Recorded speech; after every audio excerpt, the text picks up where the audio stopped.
మేము ఒకసారి నేను నైజీరియా దేశానికి అక్కడ సభల కోసం మీటింగ్స్ కోసం బయలుదేరాం.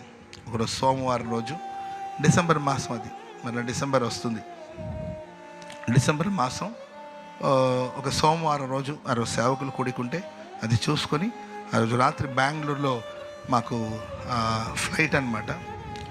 చాలామంది సేవకులు అప్పటికి వెళ్ళి బెంగళూరులో ఉన్నారు. సో నేను కొంచెం ఆలస్యంగా బయలుదేరిన. ఆ రోజు భయంకరమైన తుఫాను, ఫ్లైట్ మిస్ అయిపోయింది. విజయవాడ నుండి బెంగళూరుకి వెళ్ళే ఫ్లైట్ మిస్ అయిపోవడం వల్ల సరే కారులో ప్రయాణం చేసుకుని వెళదామని బయలుదేరాము. మన తమ్ముడు నీరజే ఆ రోజు డ్రైవ్ చేస్తూ ఉన్నాడు. నేను, నాతో పాటు కొంతమంది సహోదరులు అందరూ కలిసి వెళ్ళాం.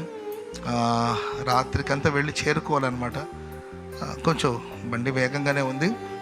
తర్వాత ప్రచండమైన వర్షం. ఆ వర్షంలో బయలుదేరి వెళుతూ ఉంటే తిరుపతి పట్టణాన్ని కూడా దాటేసాము. ఒక 2-3 అవర్స్లో వెళ్ళి చేరుకుంటాం.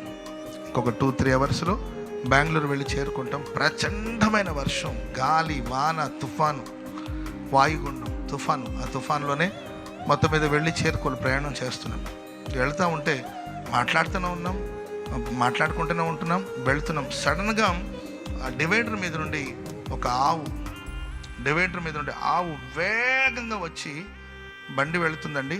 అసలు ఉన్నట్టు కూడా కనపడలే. 2 ఆవులు పోట్లాడుకుని ఒక్కసారి ఆ బండి మీదకి రావడమే బండిని బలంగా కొట్టిందండి.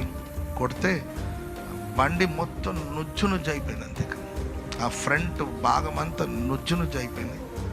చాలా కాస్ట్లీ కార్ అది, మన సహోదరులది. అది చాలా కాస్ట్లీ కార్ అండి, కొత్త కారు. మొత్తం ఆ ఫ్రంట్ భాగం అంతా ఫుల్ పాడైపోయిందండి. అండ్ ఎయిర్ బ్యాగ్స్ అంతా ఓపెన్ అయిపోయింది. నేను ఫ్రంట్లోనే కూర్చున్నాను, నీరజ్ డ్రైవ్ చేస్తున్నాడు, వెనకాల సహోదరులు కొంతమంది ఉన్నారండి. ఏం జరిగిందో కూడా అట్లా కన్ను తెరిచే లోపల జరిగిపోయింది. ఆ ఆవు 2 ఆవులు కొట్లాడుకున్నట్టు వచ్చింది. ఒక ఆవును తప్పించబోయేసరికి ఇంకొకటి వచ్చేసి బండి మీద కొడితే ఆ ఫ్రంట్ ఏరియా అంతా ఫుల్ డ్యామేజ్ అయిపోయింది. ఆవు అక్కడికక్కడ పొట్ట పగిలి అది చనిపోయింది అక్కడ హైవేలో. ఏం జరుగుతుందో కూడా అర్థం కాని పరిస్థితి. కానీ ప్రియులారా, నేను మీకు చెప్పాలనుకున్న విషయం ఏంటంటే, అంత పెద్ద ప్రమాదంలో మాకు ఒక చిన్న గీత కూడా పడకుండా దేవుడు కనుపాప వలె కాపాడాడు. స్తోత్రం చెప్పండి గట్టిగా. ఆ తర్వాత మేము బండి ఆపేం, స్ట్రక్ అయిపోయింది, బండి ఇంకా కదలలేదు. అక్కడ మొత్తం మీద డోర్ తీసుకుని పొగలు వచ్చేస్తుంది. వెంటనే డోర్ ఓపెన్ చేసుకుని ఎవరికి వాళ్ళు బయటకు వచ్చాం. భయపడిపోతున్నారు మనవాళ్ళు. నేను మాత్రం ధైర్యంగానే ఉన్నాను. నీరజన్ కూడా భయపడదులే, ఏం కాలేదులే అని చెప్పాం. దిగాం, ఎవరికి ఏం చెప్పాం.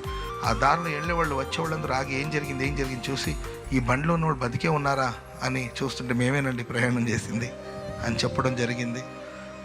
మా ప్రయాణం ఏం ఆగలేదండి. వెంటనే ఇంకొక కారు ఒకటి తీసుకొచ్చుకొని నేను బయలుదేరి వెళ్ళిపోయాను. వీళ్ళు నీరజ్ కానీ తర్వాత ఇంకా మన బ్రదర్స్ అక్కడ ఉండి రాత్రంతా ఉండి మరుసటి రోజు మళ్ళీ బెంగళూరుకి వేరే బండి తీసుకొచ్చి దాని మీద ఎక్కించి తీసుకెళ్ళారు.